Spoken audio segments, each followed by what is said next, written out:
It is a very chill, sleep-in day out here in Andersonville, Georgia. I'm allowing myself this 1 8-ounce cup of coffee out here today. I kind of deserve a few days like this after the crazy pandemonium of the Tampa Fair, where it was getting up into the 90s. No kidding. Oh my goodness. I don't feel like I'm complaining. I know I got a lot of new subscribers from Tampa. It was great. The money was definitely there, but wow.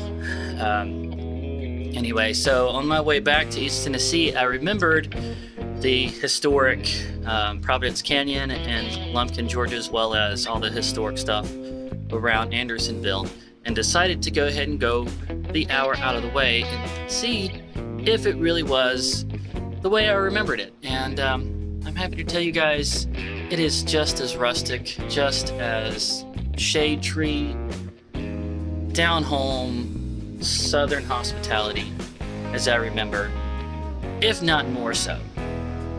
So let's give you guys a quick little look around. This was the lunch I got for $11, and it even comes with your option of a chocolate chip cookie or a scoop of ice cream.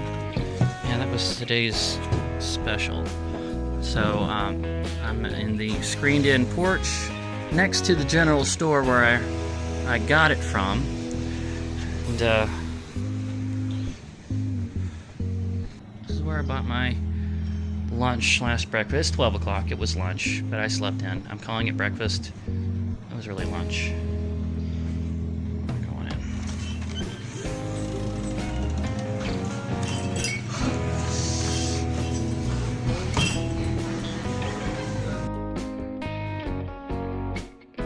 This log cabin here with the rocks jammed into the chinking. It's one I haven't seen before. It's stained glass, kind of gives it away. It's actually a church. See, it was built in 1927 and then donated to the Andersonville Guild in 1975. It says it was built in a nearby wooded area, so somehow it was moved here. It's the St. James Pennington Church, which is locked up right now. We can't see the inside of it. You can take a look around. There's a security camera there to make sure nobody gets out of hand, apparently. Well, can't really even see in through the windows because of the stained glass and all. It's a church with a chimney. I guess to make those winter services a little more bearable.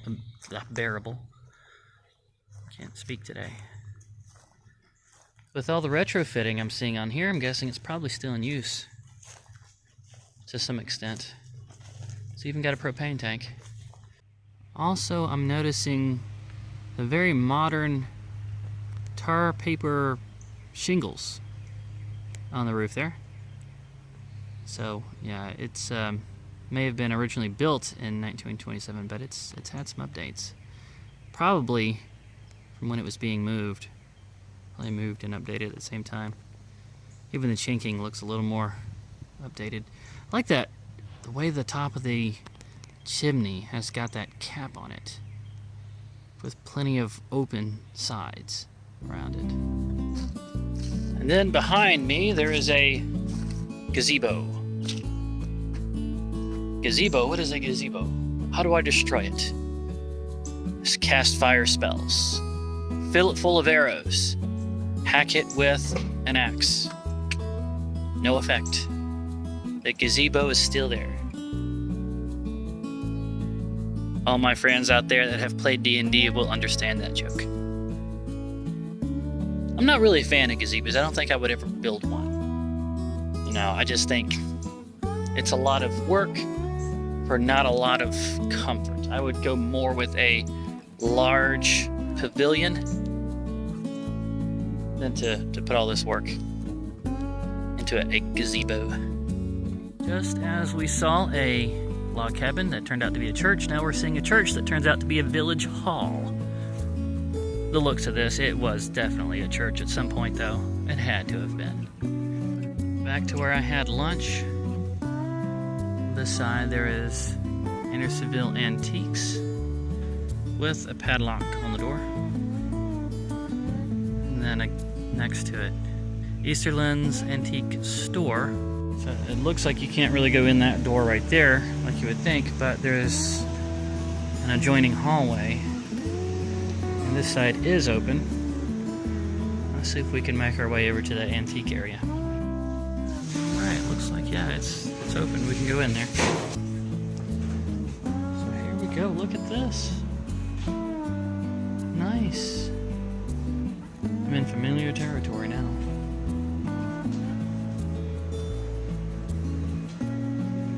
So I'm now in this pavilion area with what looks to be ancient, over 100-year-old bricks. Right over there is where I just came out of the little antique place. And this pavilion's got old horse and buggies in it too, or buggies for horse and carriage. They're over here too, little signs on them that says, please don't climb on, it's understandable.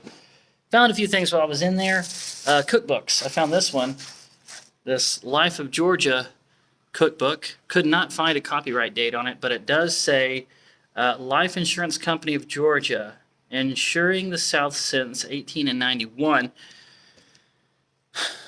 You know, I've never heard of a life insurance company publishing a cookbook. There's recipes in here for a few things that we all just kind of take for granted and buy from the store, like French dressing. So with this, I could make my own French dressing. It has a recipe for mayonnaise, which you've seen my mom actually makes, but this has got a recipe that's slightly different. It's got paprika in it. Dried mustard, like a mustard powder. I'd like to give that a try. There's also a cream mayonnaise. Old-fashioned boiled dressing. What is that? There's a whole section for sandwiches, and it's all like very concise. It's like a lot of recipes packed into a very small space. And also I found this one. I paid 25 cents a piece for these books, but I got this one because I've been really intrigued lately by like Depression era Jell-O recipes that they used to take, like if they had small amounts of certain recipe ingredients, they could stretch it further by putting it into a Jell-O mode, and they start getting mold. They started getting very creative with it, even like savory and olives and all this. But this isn't really that. This is still kind of a dessert. This one is called blueberry orange salad. They aren't even really calling it a Jell-O. It's considered a salad. I guess you put it on a bed of lettuce and you would just chop it up with a fork and eat them together. It's got that decorative thing on it there. There's a few more examples. Here, this one, look at that. Cranberry supreme salad. That actually looks delicious. Look at that. Cranberry in there. I don't know what that white is. Like a cream cheese, maybe? Oh, there's the strawberry rhubarb salad. It's got that strawberry rhubarb all down in there in that little heart shape. Num num. The Andersonville stage line. Slosh Eye Trail? Sounds like the name of a cartoon. Slosh Eye Trail. At any rate, yeah, you'd sit in there and bump along, even though there was layers and layers of springs. The roads weren't paved. It's quite a bumpy ride. Had to have wagon wheels big to be able to make it over whatever roots and rocks gotten into the road. There's the brake system right there. Right there, so it goes doop, doop, doop, up to the handle. So pull back there, and it wedges that in. Stoppies. But this is where the whole phrase riding shotgun came from, was from this seat up here. So somebody had the reins, and somebody was right next to them, holding a shotgun, their head on a swivel, just watching the sides of the road. See if there was any bandits going to come out and try to hold them up. Okay, so then across to here we have the smaller ones. What were these called? I'm guessing these would have been like the sports cars of the day. They're small and light and fast. And only one or two people could ride in them. And And this is the RV park I've been staying at. Plenty of spots available right now. Nice and quiet. There's my camper right there. Right next to bathrooms. They have coded locks. They give you the code whenever you pay for your spot. There's my camper from the other side. Walk down here to this. Somebody out here likes to do fancy metalwork and stuff. Look at this thing. It's a fire pit with a cooking surface, grill, that you can raise and lower with this. Looks like now we are a few more inches higher away from the flame. Looks like it's from Temple of Doom, doesn't it? Now it's time to get a shower.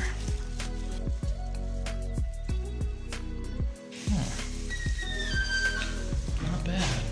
Not bad. Well, props for the good water pressure. Well, it's about 12 o'clock in the afternoon on Thursday the 6th now. And so, Little Drummer Boy Museum is now open. I've already paid for admission.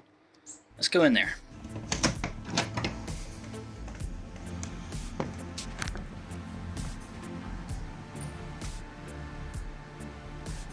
Some hats.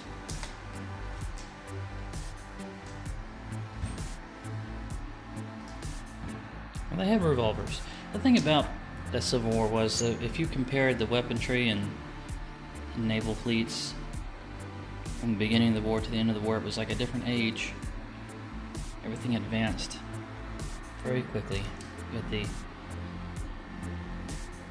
musket ball, single shot shotguns at the beginning of the war, and then we got the revolvers. Now, these were not the shell revolvers like we're thinking. You can see there was a little ramrod right there. It took a long time to load. At each one of these rounds that were in each one of these slots of the revolving barrel had to be packed. Powder ball wadding. Powder ball wadding.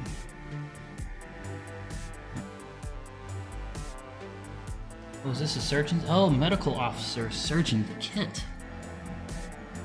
Ooh, good grief. Imagine you got something and they need stitching up. They go into the tent and the surgeon snaps this thing open. Look down at these tools. Be like, thanks, but no thanks, I think I'll just die. Oh, it's a bone saw. These were never behind glass. They are not behind glass now. The original collector never put them behind glass, and so if they put them airtight behind glass at this point, it would probably do more harm than good. So they're just leaving them out. Obviously making sure that the moisture in the air is low. There you are.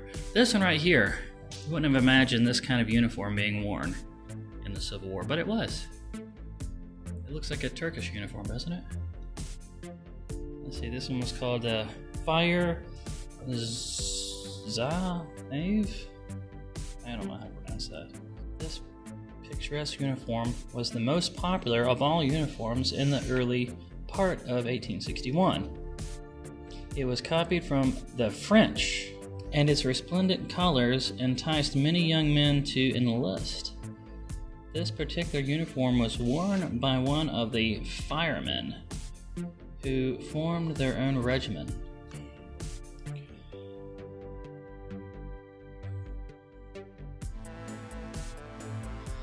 This position is probably the worst to be. You don't even have a weapon.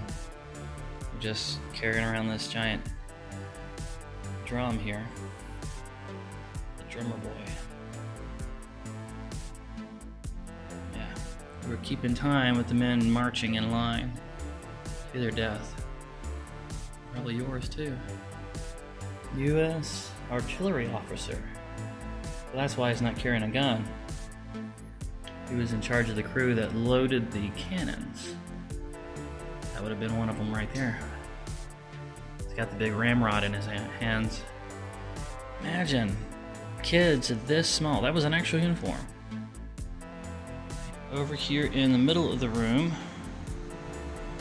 is a relief map of Camp Sumter. I was wondering what these little things were right here, right next to the water.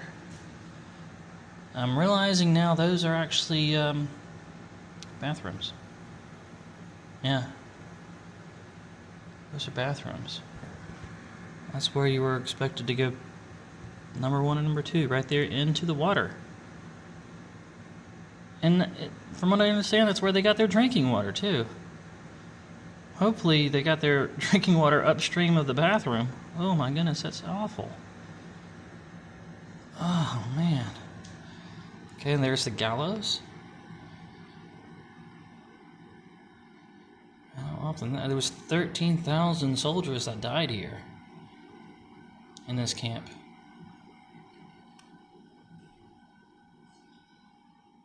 Man. Good grief. I think I'd rather have a leg sawed off than spend a day in this camp. This is awful. Look at them loading up the dead bodies. Just bring out your dead. Oh my goodness. Imagine all the dysentery and typhoid and scarlet fever. All the nastiness and the smell and the fights. Oh man, suffering.